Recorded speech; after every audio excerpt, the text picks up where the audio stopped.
रूस यूक्रेन तनाज़ा है क्या?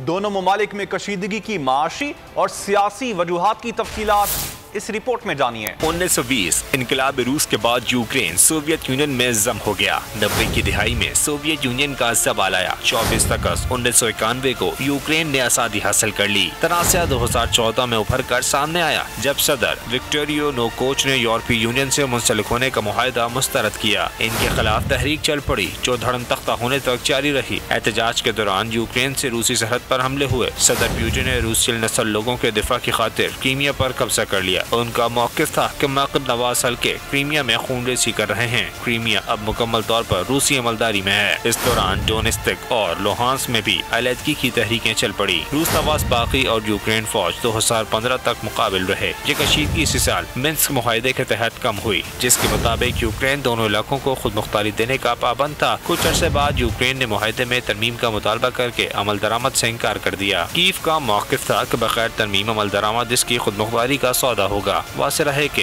डोनेत्स्क में कोयले और स्टील के बड़े ज़खायर मौजूद हैं। खुद मुख्तारी देने के बाद यूक्रेन इन ज़खायर में हिस्सेदार नहीं होगा। दूसरी जानब सदर ज़ेलेंस्की की यूरोप से बढ़ती कुर्बत भी मॉस्को को खटकने लगी। इनकी यूरोपीय यूनियन में शमूलियत की ख्वाहिश रूस को मंजूर नहीं। मॉस्को किसी सूरत नेटो को अपने तरफ देखना नहीं चाहता, लिहाजा बात बढ़ते बढ़ते फौजी तसादुम तक पहुँची। सब्सक्राइब करें और बेल दबाएं ताकि कोई खबर रह न जाए।